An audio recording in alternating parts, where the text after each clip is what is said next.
Good morning all of you, welcome to our YouTube channel Vector Education Sirsa. मैं आप लोग के इंग्लिश ट्यूटर नूपुर मैम आप लोगों को चैप्टर 3 करवा रही हूँ। चैप्टर 3 में मैंने आप लोगों को पूरी स्लाइड में नॉन ग्रामर का एक पार्ट करवाया था, नाम था इसका प्रैक्टिशनर।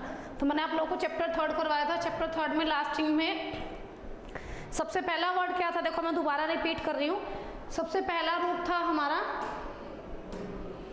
सबसे पहला वर्ड था साइकोलॉजिस्ट। साइकोलॉजिस्ट कौन होता है? एक ऐसा साइंटिस्ट जो स्टडी करता है आपके माइंड को and the way that people behave, कि आपके साथ किस पीपल ने किन लोगों ने कैसा बिहेव किया, किसके कारण आप मतलब कि ऐसी आपकी सिचुएशन हो गई। देखो इस पिक्चर में देख सकते हैं हम कि पर्सन क्या है, क्या कर रहा है, फिजियोलॉजिस्ट इसको माइंड को रीड आउट कर रहा है, बता रहा है इसे कि इसको क्या प्रॉब्लम है।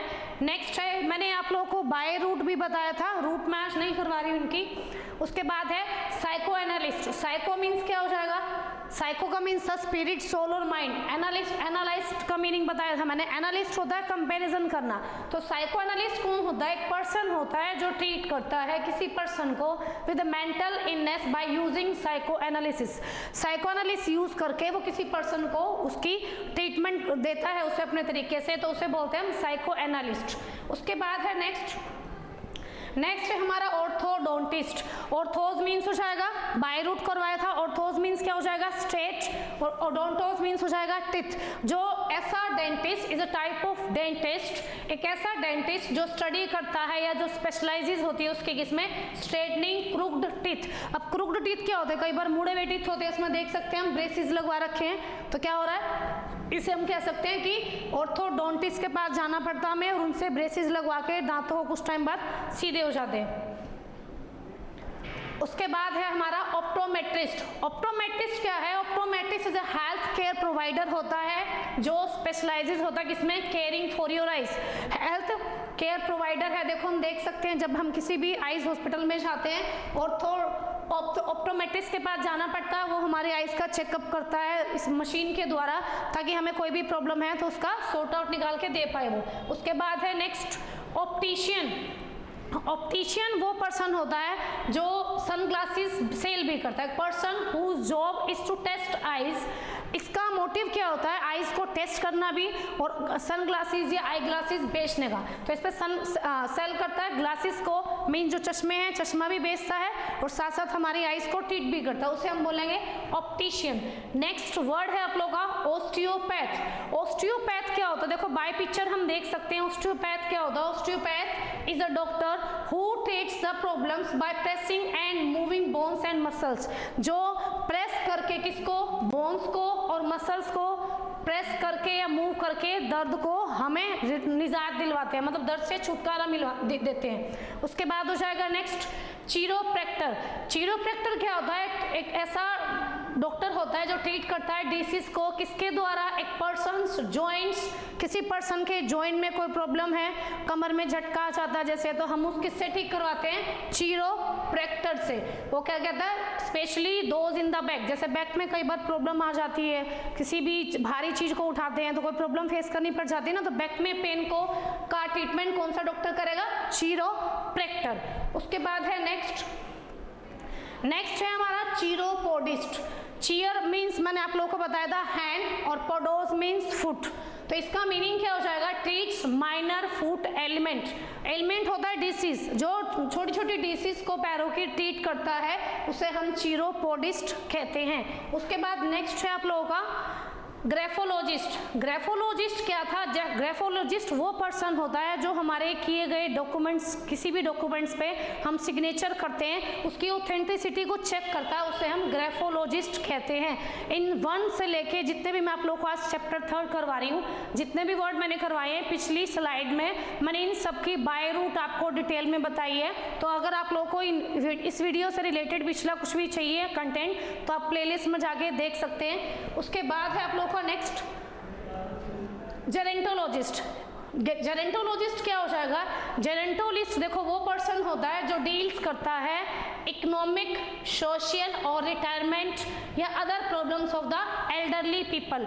एक ऐसा पर्सन को कह सकते हैं हम, एग्जैक्ट नो डॉक्टर, जो किसी भी बुजुर्ग पर्सन की रिटायरमेंट से रिलेटेड, कोई सैलरी से रिलेटेड, सोशल थिंग से रिलेटेड या कोई भी प्रॉब्लम रिटायरमेंट से रिलेटेड हो सकती है, इकोनॉमिकल हो सकती है। तो यहाँ लिखा है इकोनॉमिकल, सोशल या रिटायरमेंट से रिलेटेड कोई भी प्रॉब्लम जिसे हम सोल्व करते हैं बड़े बुजुर्गों की, उसे हम क्या कहेंगे, गेरेंटोलॉजिस्ट। अब इसी का रूट अगर लिखती हूँ मैं, रूट बन जाएगा गैरोस। इसी का रूट बना है GERON, जेरोन हो जाएगा। इसी का मीनिंग है ग्रीक लैंग्वेज में ओल्ड, ग्रीक लैंग्वेज में इसका मीनिंग है, ग्रीक लैंग्वेज में इसे क्या बोलेंगे। ये सीधे इंग्लिश के वर्ड नहीं है जो आप लोग को इजीली याद हो जाएंगे। ये बाय रूट इसलिए है कि रूट जो होती है वो आप लोग को इजी हो जाती है, वो किसी ना किसी अदर लैंग्वेज से रिलेटेड, या तो ग्रीक से होंगे या लैटिन से, बाद में उन्हें कन्वर्ट करा जाता है इंग्लिश में। तो गेरेंटोलॉजिस्ट का रूट क्या बन जाएगा, जेरोन, और जेरोन का मीन्स क्या हो जाएगा, ओल्ड। तो बाय रूट जरूरी नहीं है कि आप लोग को एक वर्ड ही याद करना है, इससे रिलेटेड कोई भी वर्ड आपको कभी फेस करना पड़ सकता है, तो उससे आप लोग को इजीली याद हो जाएगा। तो ग्रीक लैंग्वेज में जेरोन को हम ओल्ड कहेंगे। इसी का नेक्स्ट रूट है गैराज। गैराज का मीन्स भी क्या हो जाएगा, ओल्ड एज। इसका है ग्रीक लैंग्वेज में। और इसके बाद हो जाएगा आपका थर्ड सिनेक्स। सिनेक्स का क्या हो जाएगा, इसका भी क्या हो जाएगा, ओल्ड। इसका हो जाएगा लैटिन लैंग्वेज में, लैटिन लैंग्वेज। अब देखो अलग अलग लैंग्वेज में अलग अलग रूट होते हैं ना, हमें लगता है ये वर्ड इजी से क्यों नहीं याद होते। ये ना याद होने का रीज़न ये है, ये सीधा इंग्लिश से उठाए नहीं जाते, किसी अदर लैंग्वेज से होते हैं, इनके पीछे कोई कहावत भी होती है कई बार, तो वो यहाँ से फिर आप लोग इंग्लिश में कन्वर्ट कर सकते हो। तो गेरेंटोलॉजिस्ट का रूट अगर करें तो क्या हो जाएगा, जेरोन। जेरोन का मीन्स क्या हो जाएगा, ओल्ड। ग्रीक लैंग्वेज में इसे क्या कहते हैं, ओल्ड। और गैराज मीन्स भी ओल्ड होता है, वहाँ जेरोन है और यहाँ गैराज है, तो क्या हो जाएगा, ओल्ड एज ग्रीक लैंग्वेज में। सिनेक्स का मीनिंग भी क्या हो जाता है, ओल्ड एज हो जाता है लैटिन लैंग्वेज में। इसी से रिलेटेड वर्ड लिखवा रही हूँ मैं आप लोगों को।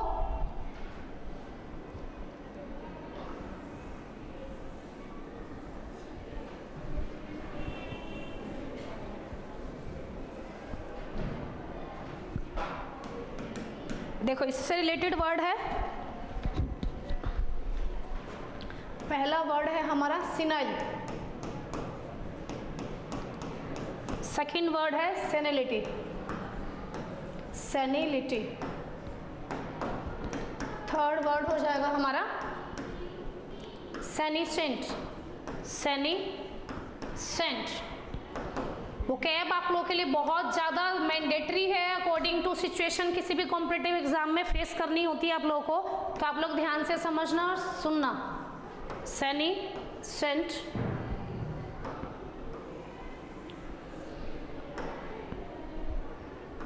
सेनिसेंस और सेनिसेंट।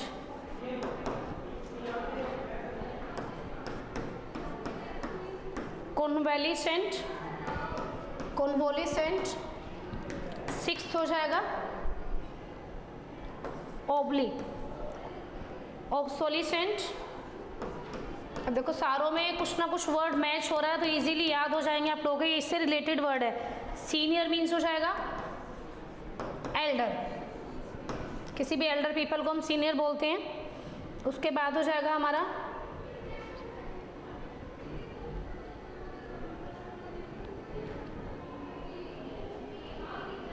Senescence,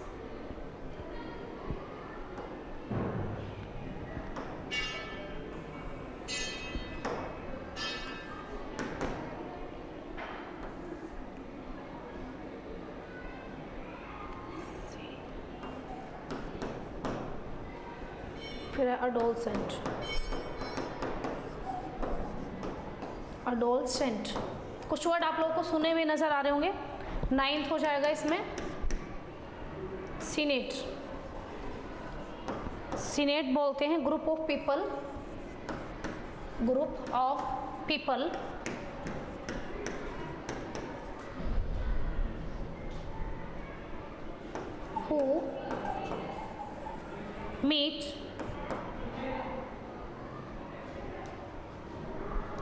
who meet to discuss and make the laws of a country और स्टेट, कंट्री और स्टेट। देखो सीनेट क्या होता है, ग्रुप ऑफ पीपल होते हैं जिसमें बहुत सारे लोग इन्वॉल्व होते हैं, हु मीट टू डिस्कस, जो मिलते हैं किस पर्पस से इकट्ठे होते हैं, किसी मीटिंग को डिस्कस करते हैं किस से related, and make the laws, law होते हैं कानून, कानून बनाने के लिए किसी भी कंट्री का या स्टेट का, उसे हम बोलते हैं सीनेट। उसी के बाद है आप लोग का सिनाइल, सिनाइल का हो जाएगा आप लोगों का showing signs of physical deterioration,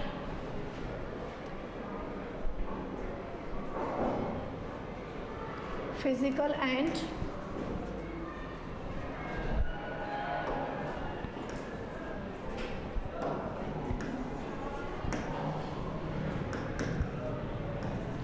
physical deterioration. Senility हो जाएगा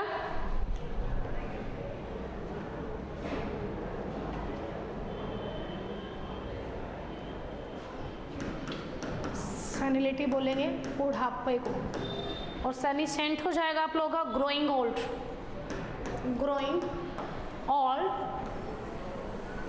और सेनिसेंस हो जाएगा process, phenomena of growing old, phenomena of growing old.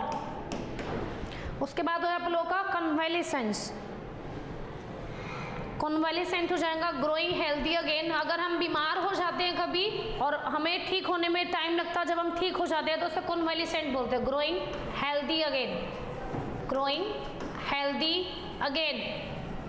उसके बाद हो जाएगा ऑब्सोलिसेंट, ऑब्सोलिसेंट बोलते हैं बिकमिंग ऑब्सोलीट, ऑब्सोलीट बोलते हैं व्यर्थ को, बिकमिंग ऑब्सोलीट।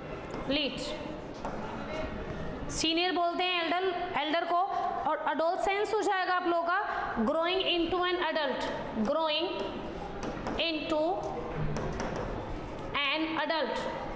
जब हम युवावस्था में आ जाते हैं उसे हम बोलते हैं अडोलसेंस। अब देखो मैं आप लोगों को वर्ड बता रही हूँ, इसी से गेरेंटोलॉजिस्ट से पहले मैंने आप लोगों को बाय रूट बताया, बाय रूट मैंने आप लोगों को 3 वर्ड बताया, गेराज, गेरोस और एक सिनेक्स। तीनों का मीनिंग क्या था लैटिन लैंग्वेज में, और क्या था ओल्ड था। उसी से रिलेटेड वर्ड है सिनाइल, सिनाइल क्या हो जाएगा, रिलेटेड वर्ड है ये, RW लिख लेना, रिलेटेड वर्ड में सिनाइल हो जाएगा। सिनाइल क्या हो सकता है हमारा, showing signs of physical deterioration. और फिजिकल डेटोरिएशन क्या होता है, फिजिकल डेटोरिएशन होता है जब हम किसी भी एज को पार कर लेते हैं, 40+, 50+, मतलब कि एक तरह से ये कह सकते हैं जब हम बुढ़ापे की तरफ आगे बढ़ रहे हैं, उसे हम बोलेंगे फिजिकल डेटोरिएशन को senile. Showing signs of physical deterioration, जब फिजिकली हम मतलब कि बुढ़ापे की तरफ आगे बढ़ रहे हैं, एज हमारी ग्रो कर रही है, उसे हम सिनाइल बोलते हैं। नेक्स्ट है इसी से रिलेटेड सेनिलिटी, सेनिलिटी क्या हो जाएगा, बुढ़ापा, सेनिलिटी बोलते हैं बुढ़ापे को।